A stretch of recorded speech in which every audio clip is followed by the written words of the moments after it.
Hello everyone, welcome back to the channel. In this video I'm going to walk you through how to swap USDT to BNB on Bybit.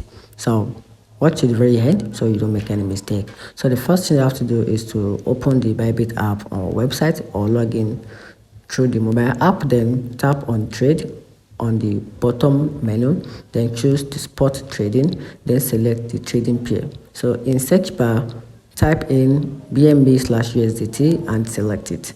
Then from there, for a quick swap, select market order, which is to buy BNB instantly at the current price. So if you prefer to set your price, use the limit order.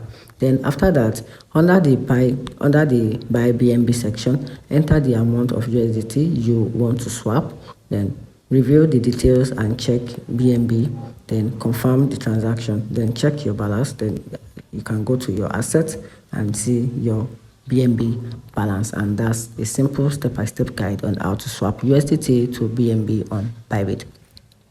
Find this video helpful, turn on the notification button and follow for more.